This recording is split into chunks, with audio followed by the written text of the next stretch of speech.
안녕하세요. 대학교 4년 현장 15년째 일을 하다가 최근에 유튜브를 개설한 세바스찬입니다. 저는 현장 경험을 조명으로 시작해서 조명팀을 주로 많이 했었습니다만 대학교 4년에서도 영상을 전공을 했었고 TV CF, 뮤직비디오, 드라마, 영화 등의 작업에 참여했습니다. 오늘 제가 말씀드릴 주제는 바로 이건데요. 왜 많은 사람들이 영상업계 일을 시작하다가 서서히 사라지는가에 대해서입니다. 그리고 영상업계의 현실에 대해서도 조금씩 말씀을 드려보려고 하는데요.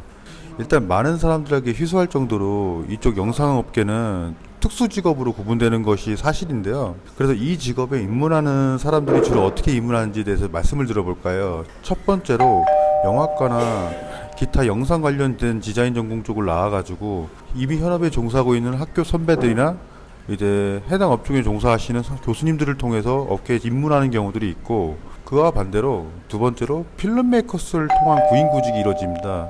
전자 같은 경우는 학교 재학 중이거나 아니면 졸업한 후에 학교 선후배 인맥으로 해가지고 들어가는 경우가 있고요. 그리고 이제 후자 같은 경우는 보통 인맥이 아예 없을 경우 해당 담당자가 구인구직을 내면 그걸 보고 나서 내가 직접 연락을 해서 그 사람의 담당자의 컨택을 받아가지고 업계에 입문하는 경우가 있습니다. 일단 공통적으로 이 업종에서 구인구직을 하면 20대 초반에서 20대 중반들 사이에 있는데요. 아무래도 다른 사회 업종에 비교해 봤을 때 비교적 어린 나이를 선호하는 측면이 강합니다. 이제 그 이유 중 하나를 말씀드릴 것 같으면 스태프로 일하고 있는 사람들이 대부분 나이들이 젊습니다. 메이저 영상을 기준으로 말씀드리자면 물론 파트마다 직급의 승급 과정이나 이게 시스템이 좀 다르긴 합니다만 이게 키 스태프죠. 감독급들이라고 하는데 보통 작품의 총괄을 맡은 연출 감독, 그리고 제작의 진행을 맡은 제작 PD, 그리고 촬영 감독, 조명 감독, 미술 감독 등 이렇게 키 스태프가 있습니다.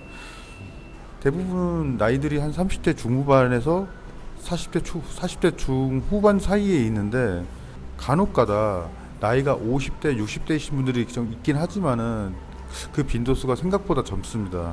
감독님들이 있으면은 그 감독님들 밑에 있는 어시스트들이죠. 그 어시스트들 중에서 팀장급, 퍼스트라고 흔히 말하는데, 그리고 그 아래 세컨, 서드, 막내로 보통 구분이 짓습니다.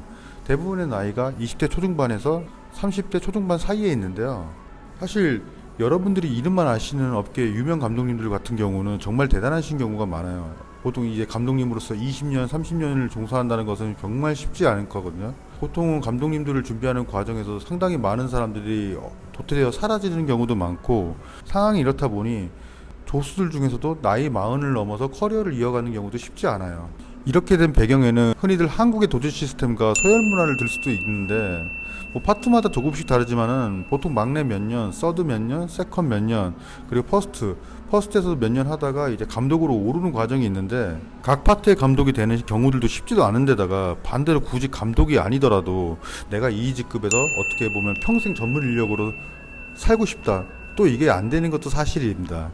연차가 쌓이고 일 좀 하면은 또 올라가야 되고, 올라가다 보면은 감독해야 되고, 감독하다 보면은 계속 감독을 해야 되는 구조가 되는데, 감독이 되면 물론 어시스트 시절보다 해당 프로젝트에서 받는 페이는 올라가긴 하겠지만은, 어시스트보다 일이 많으면 좋겠지만은 생각보다 많은 사람들이 그렇게 일을 많이 하지도 않아요. 그러다 보니 수입이 부족해지는 경우가 부지기수한데, 이런 순환 구조가 되다 보니까 밑에서 시작할 인력은 계속해서 필요한데 위는 계속해서 누적된 고인물들이 쌓이게 되니, 그렇게 되다 보니 아래에서는 동급 세대들 간의 경쟁이 위로 갈수록 윗세대와 아랫세대들 간에 계속해서 경쟁하는 구도가 쌓입니다.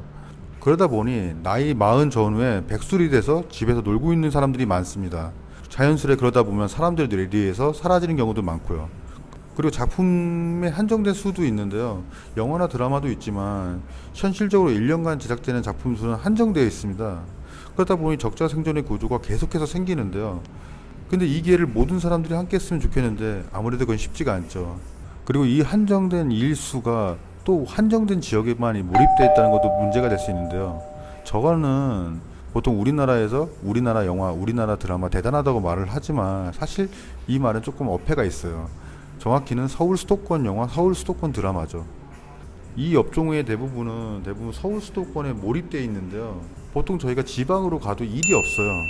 어떤 경우냐면은 서울 수도권을 벗어나면 현실적으로 이 전문 인력들이 일할 수 있는 업계가 없습니다. 보통 지방에서 제작되는 지방 영화들조차도 정확히는 서울에서 일하고 있는 전문 인력들을 불러다가 서울 지방으로 모여서 숙박을 시키고 일을 하는 경우가 많고요. 일반적으로 대한민국이 경쟁사회라고 하지만 정말이지 이 업계는 초경쟁사회인데요. 그렇다 보니 100세 시대도 인생의 반도 되기 전에 실업자가 되는 경우가 너무 많습니다. 심지어 영화과, 방송과가 요즘에 점점 사라지고 있잖아요. 무슨 대학도 사라지고 있지만 오늘 왜 많은 사람들이 업계에서 사라지는지에 대한 이유를 말씀드렸는데요. 좀 암울한 이야기이긴 하지만은 그래도 좋은 점도 있으니 그 좋은 점도 다음 기회에 여러분과 함께 이야기를 해보려 합니다. 이상입니다. 구독과 좋아요 잊지 마시고요.